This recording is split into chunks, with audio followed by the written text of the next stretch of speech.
Welcome to the System Simplified podcast, where we feature top leaders who share stories on how to successfully systemize a business. Now, let's get started with the show.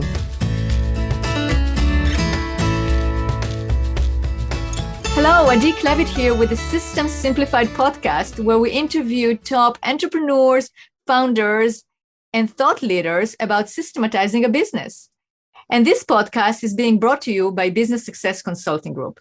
At Business Success Consulting Group, we create custom processes and tailor-made business systems so businesses can thrive and grow. All right, and today's guest is Jeremy Slate. Hi, Jeremy. Hey, Adi, I'm stoked to be back with you. I know we chatted a little bit ago, and you've been on my podcast. So I appreciate you having me back. Oh, you're so welcome. I'm so excited to have you. So first of all, for those listeners that do not know Jeremy, which kind of like, I don't know who doesn't know Jeremy, right? But Jeremy is the host of Create Your Own Life podcast. And he is the co-founder, right, and the CEO of Command Your Brand. And he has tons of accolades. And he told me before we started not to say them all because we're just going to be the whole hour. No, he didn't say it makes me feel weird. It's like, oh, look at this egotistical guy talking about everything he's ever done. I don't know. But Jeremy, you're amazing. And you, the way you interview people in your podcast, you have such interesting guests on them. And the market, basically the agency that you have, Command Your Brand, you help people get market or basically brand their company through podcasts, right? Through that media, which is incredible. Why don't you tell us about Command Your Brand and about the podcast in a few sentences? It would be better if it's coming for you because that'll be accurate. So this is actually super exciting. So we actually just went through David Breyer's brand intervention masterclass, and we've really gotten our verbiage down about how we talk about Command Your Brand. And it's kind of even more exciting to me than it's ever been. So we help to magnify the voice and intention of CEOs directly to the people that need to hear it. And we use the power of podcasting in order to do that. It's just so awesome to be able to help people having conversations with, the people that they need to educate and do business with. Amazing. Absolutely. And you definitely, I can see that in everything that you do. But today, the reason why you are back, besides the fact that I really like talking to you, is that you just published your book. So go ahead and show your book. Yeah. And I will say, thanks to you, because you were one of my early supporters 2 years ago when this was just an idea. You bought a book when there was no book yet. So thank you. Absolutely. Well, definitely. I knew that book is going to be extraordinary. And the name of the book is Unremarkable to extraordinary. Right. I mean, it keeps thinking how to be extraordinary, but the full name of the book, the full title is Unremarkable to Extraordinary. And is it available on Amazon? It's available on Amazon, Barnes & Noble, everywhere books are sold, or they can head over to getextraordinarybook.com too, and that'll just make it a little easier for them. Absolutely. Okay, good, because I have my own copy that, as you said, I definitely purchased before the book was even born because I knew seriously, man, you had some faith in me because it's like, I got you to buy a book that did not exist yet. So thank you for that. You're very welcome. Well, I can tell you, I got the email from you and you described there what you're going to write about, like your vision or what you want to write about. And go like, well, I definitely going to read that book. And you always deliver on what you promise and even more. So I knew it's going to be extraordinary. And it is. Thank you. Yeah. And I was actually sharing with you before the call. I had my executive assistant read it as well. And I noticed like a difference in him. And I go, what happened? And he goes, well, I read that book and it really inspired him. I mean, your stories there are super inspiring. It's inspiring to basically like get up and just do it, just pursue your best. And it's really how to become extraordinary. So tell me, what inspired you? Like, how does this idea came about of writing a book about becoming extraordinary? Well, when I started my podcast back in 2015, Adi, like the idea was always that I was going to write a book. I just didn't really know what that book was going to be. And I think as I've developed, my ideas have developed more. And one of the big things that's really bothered me is I think kind of the self-help personal development space it kind of sends people down a lot of rabbit holes that aren't really going to help them. You know what I mean? It kind of makes life harder for them. It puts their attention on the wrong things. And what I wanted to do is take some people that have achieved some really big things. Like we had the former CIA director. We've had one of only 4 people to ever win the Indy 500 4 times. We've had Hall of Fame athletes, World Series winners. We even had a really cool fashion designer, Rebecca Minkoff, in the book as well, because I wanted to show people like what success actually looks like. And it's not all these things you read in every self-help book. It's hard. It's gritty. It's sometimes you have to work at it a long time to be able to get there. But if you know the right strategies and apply the right things, you can actually achieve some pretty cool things in life and help a lot of people. But frankly, it bothered me that kind of the whole self-help space really sends a lot of people down the wrong rabbit holes. Absolutely. So who should read this book? Anybody that thinks they were meant for more, that thinks that, they have a next level, that thinks that, society sold them a lie and that, they can do something greater with their life. I just think that it's meant for a lot of people that have that viewpoint. If you're somebody that's happy with where you are, you shouldn't buy this book. If you're somebody that, puts down others, you definitely shouldn't buy this book. It's for people that think they were meant for more and others were as well. Absolutely. I agree. And I make some notes. So I'm going to look at my notes because I want to ask you some, specific questions. Okay. So, so why is you talk about courage being the first step to becoming extraordinary, right? Yeah. So tell me more about that.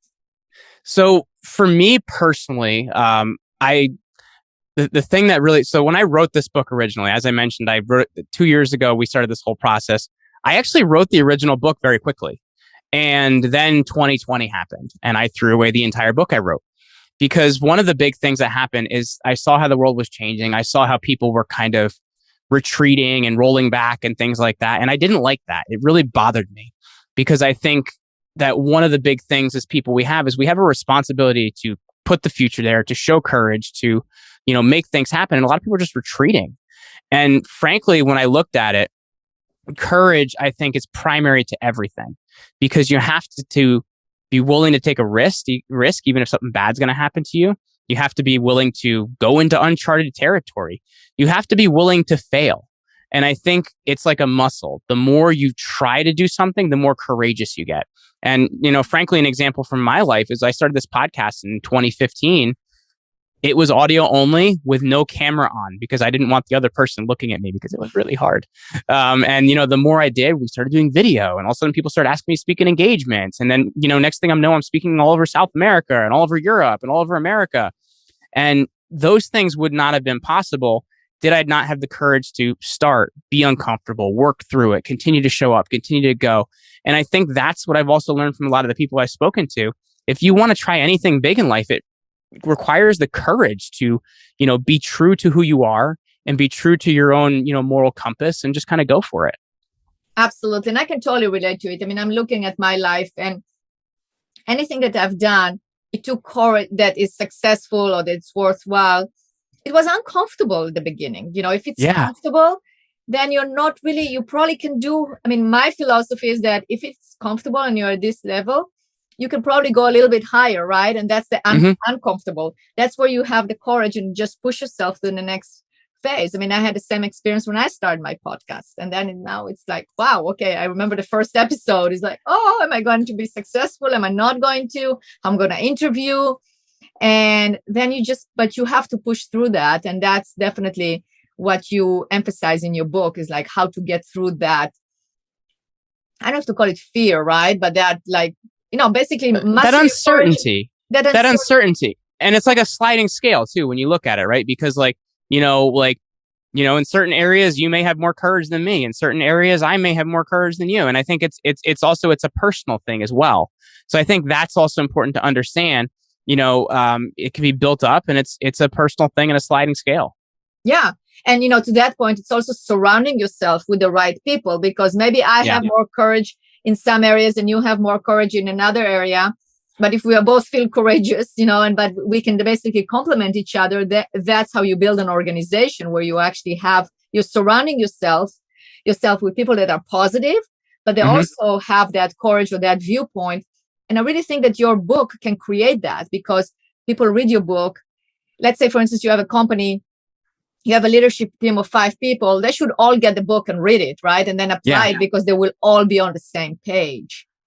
Yeah. And it's, I think the more things you're willing to take courage in, and the more people like that's a really great point you made about surrounding yourself with people that give you courage. Because I know even if I look at, my own life, like, early on, I didn't take a lot of risks because I didn't hang out with people that took a lot of risks. Right. And I think you have to put around yourself people that achieve more than you want to achieve, because it gives you something to work towards. But at the same time, they're going to give you courage because they've been there, they've done it, and they support you, and they want to see you win. I think that's also really important. Absolutely. In your book, you're talking about adversity, right? And how it actually prepares you to your greatest moment. Yes. So let's talk about that. So I'm a huge football fan, so I hope this isn't lost on your audience. Hopefully there's some football fans out there. But Tom Brady, he turned 45 in August.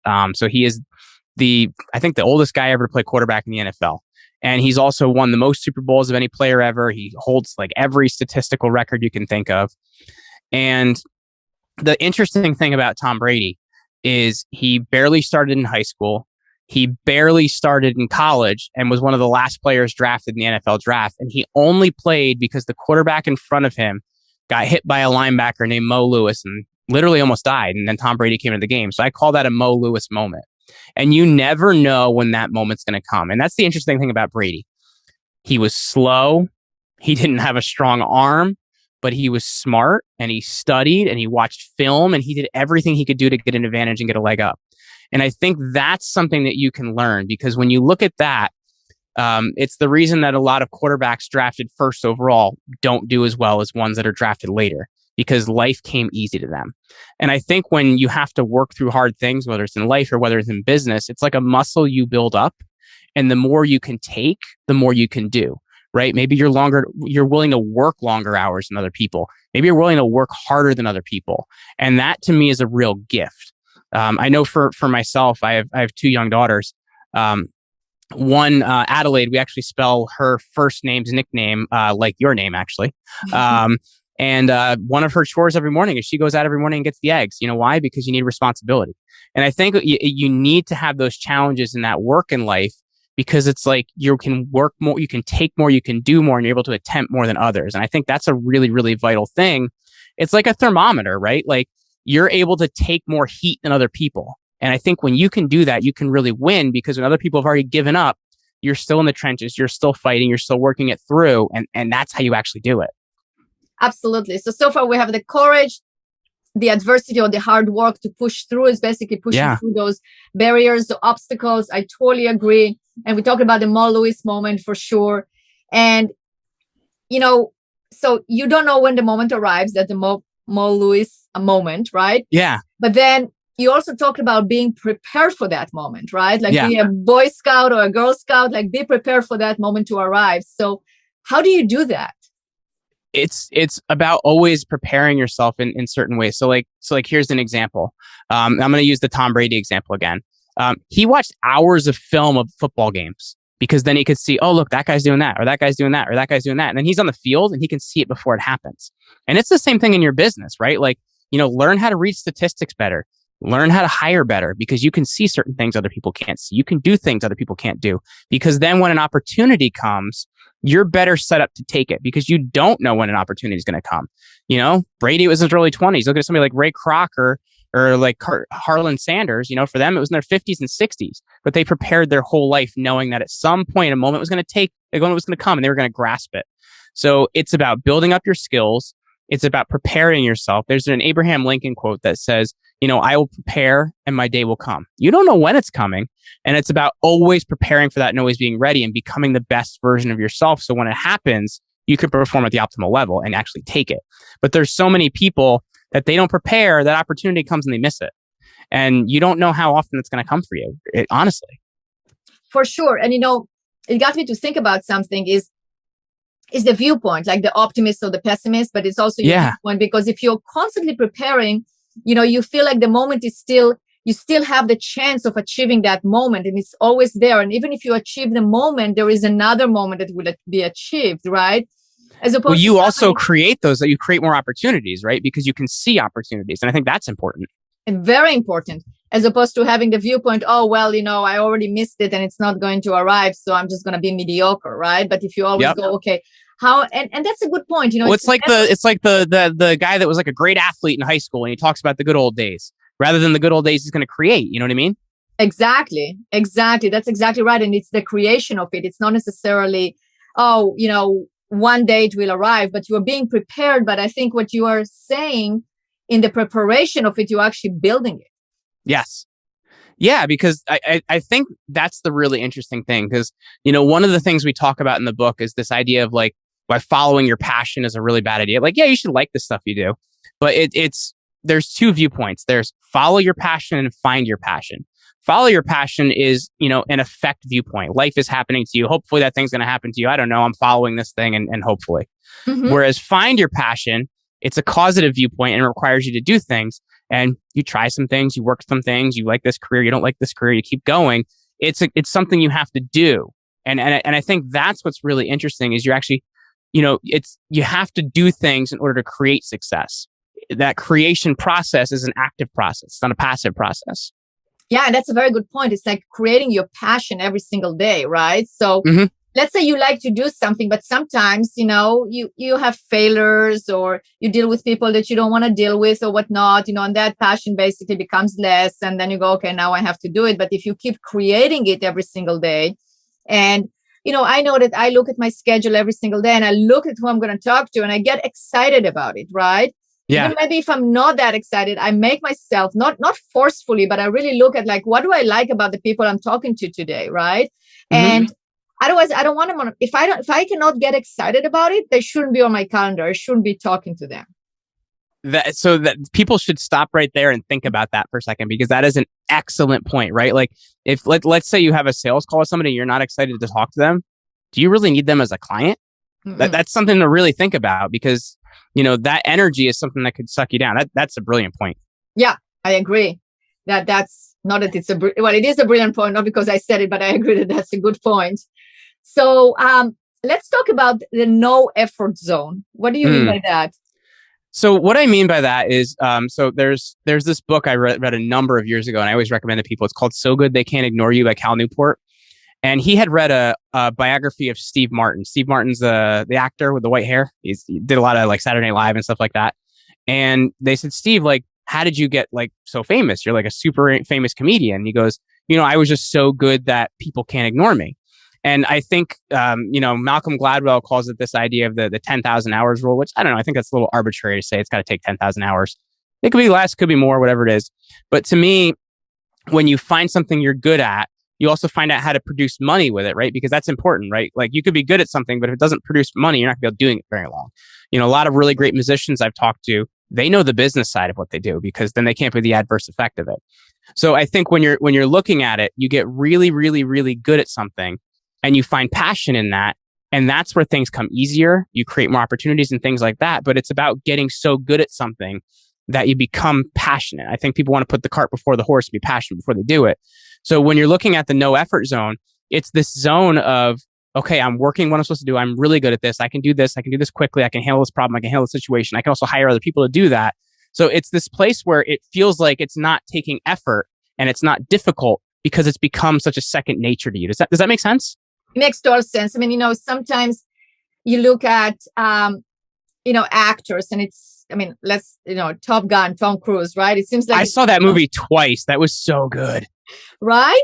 But it's that no effort zone. But I'm sure there was a lot of practice. I mean, I know that there must be a lot of practicing, a lot of working on it, but it's the no effort zone, right? Yeah. Or you do something that you work towards it. I mean, you like the sports analogy, but when you look at a really good player, it looks like they're in a no effort zone, right? It comes easy, but it doesn't. They're having fun, and you can see the smile on their face. You can see the enjoyment, and it's like, this is not a struggle. This is not something forced.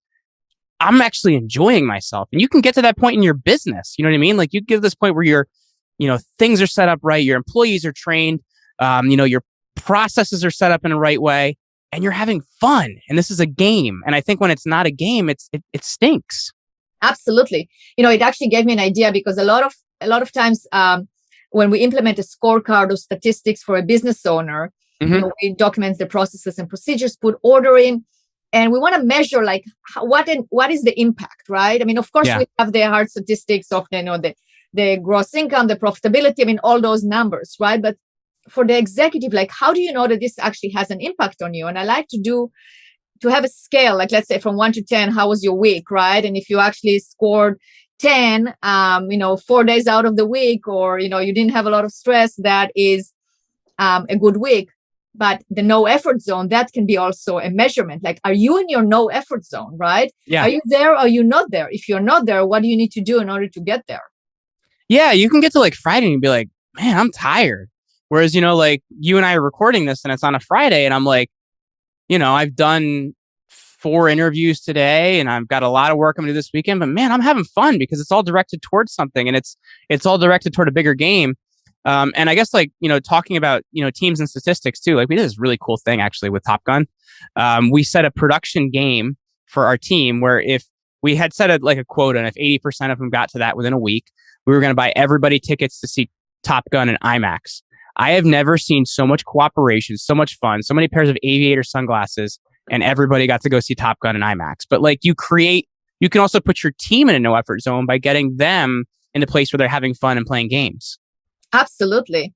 So fun, so courage, overcoming obstacles, fun, and games. Okay, that's what we learned so far, right? Yeah. So, it's not all fun, right? Sometimes, I mean, it can be fun, but sometimes you experience failure, right? Yeah. And you basically say, I made a note, you said like a failure is a great teacher and opportunity for rebirth. Yes. So you look at it this way, right? Like you look at a caterpillar and they're kind of funny looking, right? But like, once they call into a cocoon and create that cocoon, the butterflies are beautiful, right? Like it's a really incredible thing. And I think failure is kind of that same thing if you use it the right way, right? Because I when I had Grant Cardone on my podcast back in 2016, he's like, I'm learning more when I'm winning. And I agree with that in certain areas, but I think at the same time, if you can learn how to use failure the right way, it can also be a huge asset because society looks at failure and they, look down on people and things like that. But everything I've failed at, I've learned a skill from. And a lot of the people I've talked to are the same way. If you can find something to learn from every situation or find an advantage in that, right? Like, let's say something didn't work out for me. Well, my competitor may underestimate me now. And I think these are things you have to be thinking with is, what am I going to learn from this? What advantage do I get from this? And how can I use this as a transformational process for myself, my company, my family, and whatever I'm doing? When you can look at things that way, it's a game changer. It's kind of wild because I feel like so many of the things that like I talk about around this book, they're all viewpoints, right? They're all just viewpoints you have to take and mental muscles you're building in that way.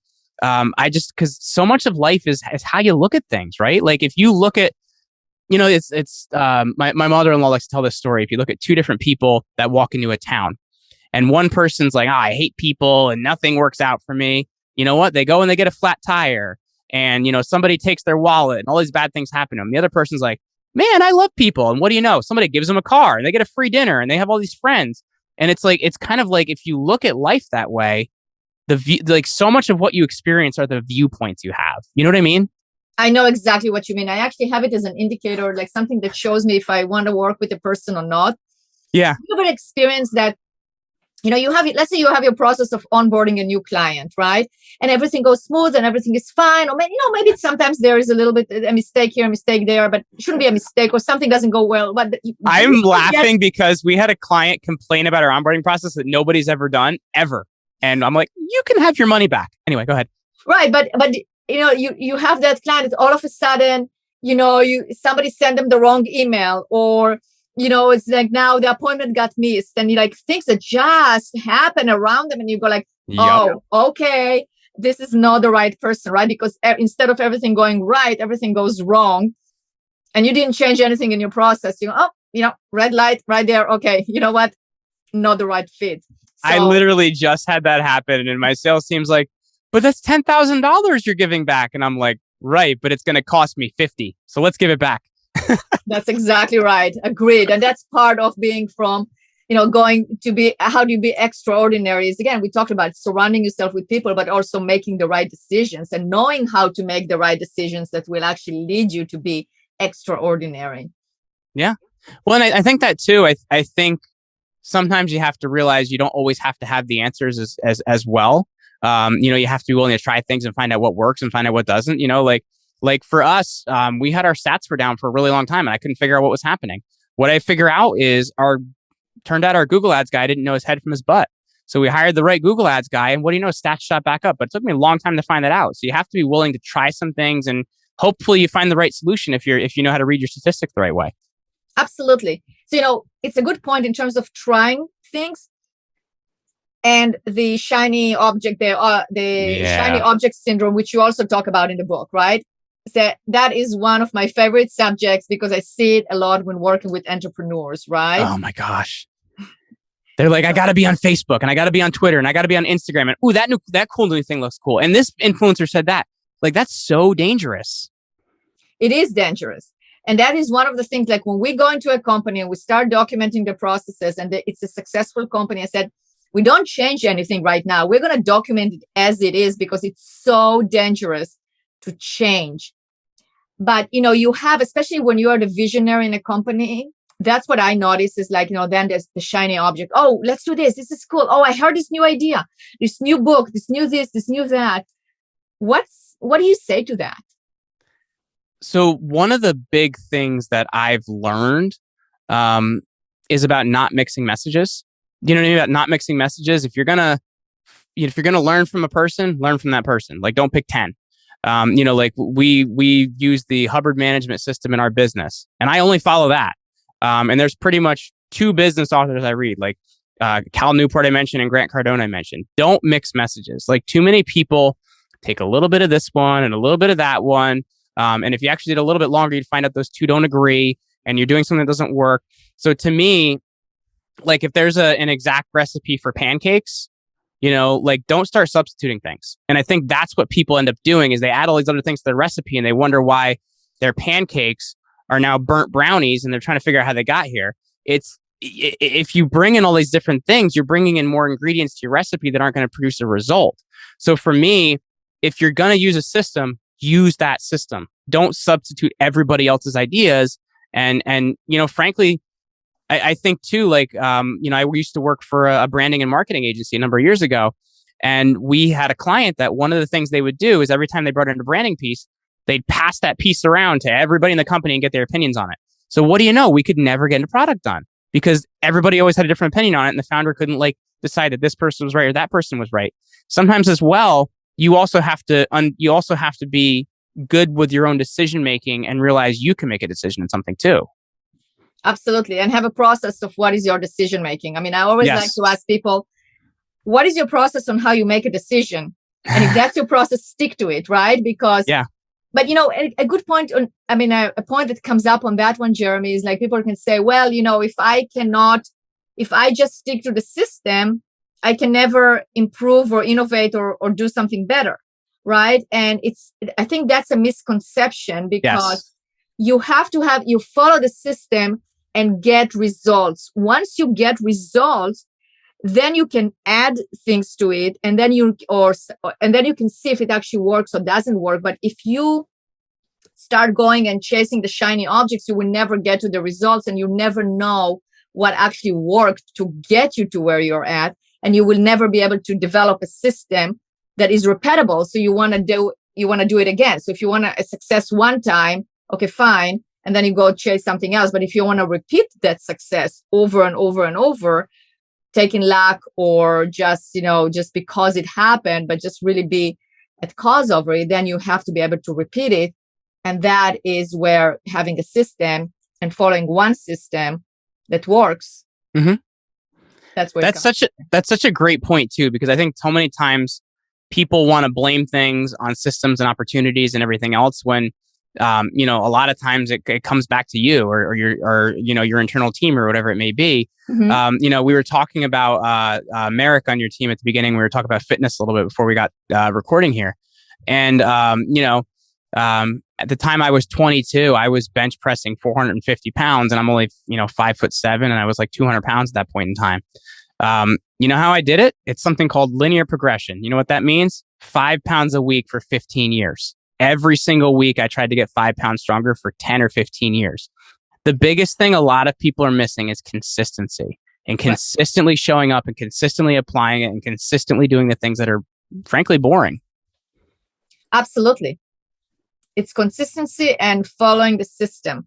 And, we talked about the, that's basically you create the extraordinary system. I mean, it's a system here. I mean, what I like about it is that you basically created a system on how to be extraordinary. And you follow the system, you're going to be extraordinary because you give very applicable things that people can do in order to become extraordinary. And as you mentioned, it's a lot of it is mindset, right? It's mindset and viewpoint. So as a leader, you definitely have responsibility to carry that mindset and that viewpoint with the people you work with, right? Mm-hmm. And I really think that this book should be read by every leader, every CEO, because you can totally apply that. And you actually talk about it in the book in terms of how a leader carries himself or herself, right? How they carry themselves. So tell me more about that. So that actually comes from David Petraeus. He actually was the former CIA director, and he also led U.S. Central Command, I believe, in Afghanistan. I think it was Afghanistan. And he talks about, I can't remember the guy's last name, but Jack was his first name. And he was one of the first officers that Petraeus served under after he got out of the military academy. And he said the most interesting thing about this guy is, you meet a lot of the big officers and they're ordering the young guys around, like, get me a drink, get me this, get me that, give me this. Jack would get his own drinks and he'd handle his own things. And he knew, and he realized that each person has something interesting about them and the way they need to be led. So as a leader, it's, understanding that, be competent in what you do. But at the same point, I'm trying to think of a way to explain this, but grant importance to others, right? And I think when you do that, you're empowering them, you're exciting them, and you're getting them on board with you. And he said that was something he tried to do his entire career because he met from this guy, because one of the biggest issues he ran into in the military is there's so many huge egos, so it gets hard to get anything done. And he said that he learned that if he granted this level of importance to each person, they could get things done. And it was just pretty incredible, what that looked like. So I think as a leader, if you can learn to lead like that, something I like to do, with different people on my team, is I try not to give them the solution. And I'm sure this is something you do too. I try not to give them the solution. I say, oh man, what would you do in this situation? And I had heard a talk many years ago by Emmett Osborne. I'm not sure if you know him, but he was talking about, what he does when employees are struggling. He goes, oh, that's an interesting problem. What problem is that going to create? And when I look at it, I've tried to handle my team in that way too, because it lets them think, wait, he's not telling me what to do. Okay, how would I handle this? And they give you such interesting solutions. You're like, great, let's do that. So for me, that's what I've tried to do, is empower people by letting them realize they're important, and they're closer to the situation than I am. A lot of times they can come up with better solutions.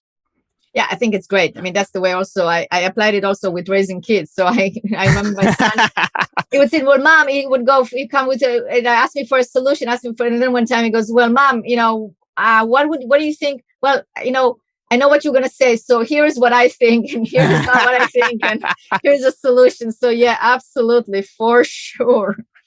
And I agree in terms of the leadership. This is a great example of leading, a great example of how to be a good leader and how to actually exemplify being extraordinary. And it's also leading by example, right? Because if you apply the principles in the book here as a leader and you have the expectations, it's all about also the expectancy, right? You expect from your group nothing less, but not in a bad way, not in terms of okay, Jeremy, I expect from you to do that, but in a way of of course you're going to do that because that is who you are. Yes. So if you already have that expectation, because I wouldn't expect anything less from you because this is who you are, then people will go, oh, he really believes in me, or she really believes in me. It's okay. I can be extraordinary, and then show it, right? And reward people being extraordinary, just like you gave the example of playing that game, which I think is great. It's so interesting because it's like when you believe in other people, like what they can actually do and achieve is pretty awesome. But I think a lot of times leaders tend to lead from this viewpoint of like, or why didn't you, or why can't you, or what's going on there? Like they lead from this like negative viewpoint. And it's just, again, it's so much of its viewpoints. It's just wild. If you have this belief viewpoint in your team, like you can get so much out of them. Absolutely. And, and I'm going to circle back to how we started this podcast now that we're at the end of the podcast. You said, when I asked you what inspired you to write this book, you said, well, there's a lot of self-help book that basically get you into a rabbit hole in the wrong direction or steer you wrongly or give you all kind of ideas that you can't really implement. You know, so it is a mindset. It is a shift of viewpoint. But what you did in this book is really laid it out step by step and all the components that are necessary in order to be extraordinary. That's what I got from it, is that you have those components in the book.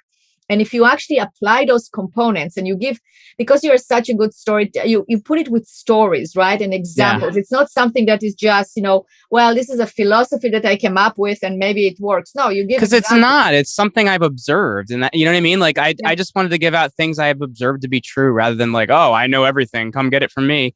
Like it was more like I've observed these things and these people and wow, like anybody can do that. And it doesn't require some special knowledge or some guru or some like, go sit in a corner and meditate for 20 hours or something. It's just like, there's things that are universal truths that people can do.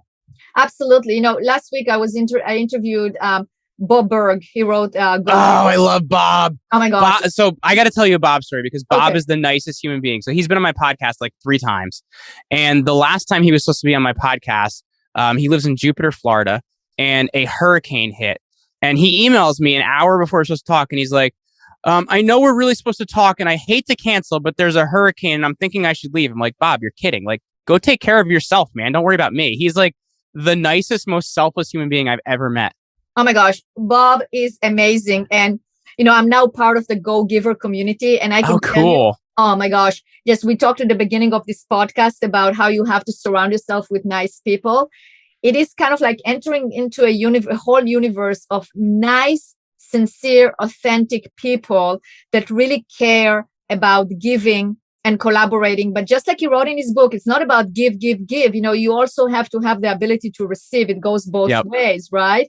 So the point is that why I brought the book, the Go Giver book, is because in the Go Giver book, you get the 5 principles, but he had to apply it. The character in the book had to apply it because without it, you can't, he wouldn't be given the next one, right? So the same thing with your book. You have to apply those principles and you will become extraordinary. I totally agree because, if you look at it, like you can have all this information, there's people that become like junkies on it. Like they need more information, more you can do. You can find somebody that can apply one concept from one book and they can win a lot more than somebody that's like, I need more, Absolutely. 100%. Well, Jeremy, we covered so much about the book. Is there anything else that you feel like is important to say about that book that I didn't ask you about? Well, I would say just really it's once again, it's a viewpoint. Like I think we're all essentially born unremarkable. It's what we do and the consistency that we apply that makes us extraordinary. And I would say if you have that in mind, you can reach what your version of extraordinary is, right? Because it's different for all of us.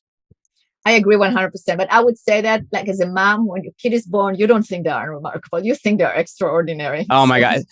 So my wife keeps saying to me, she goes, man, I just think our children are so much more beautiful than everybody else's. I'm like, well, we are their parents, but yeah, they are pretty beautiful. That's right. So only your kid is born not unremarkable, extraordinary, but yes. But the problem is, I actually got me to think about it. Is maybe you think your kid is extraordinary, but the problem is that growing in the society and the different things that you face and whatnot, they think they're unremarkable, but they're actually extraordinary. And what your book helps to do is to actually get them to shift again the viewpoint to that viewpoint of, I'm extraordinary, and how can I exemplify it without the ego, without showing off. It's not about showing off I'm extraordinary, but really doing the actions that show that you are extraordinary. Well, and I think with that comes responsibility, right? Like you have responsibility to, handle your family and handle yourself and take responsibility for where you live and your city and your town and your business. And I think the more extraordinary you become in your life, the wider your circle of responsibility becomes. So it's just something you have to consider. Absolutely. Absolutely. And I've seen you do that by interviewing on your podcast. You have different guests from different aspects of life, and you're touching on maybe some aspects that might be considered controversial or people usually don't talk about it, but you do it in order to provide the information so people can actually have choices and do the right thing. So remarkable. You definitely are extraordinary, Jeremy. Thank you for being a guest on my podcast. And I'm sure I'm going to have you on my podcast again, because those conversations are always a lot of fun. Hey, thank you so much for having me back. And then once again, I really appreciate your support, because you have supported this book from day one before it was a book. So thank you for having me back. You're very welcome.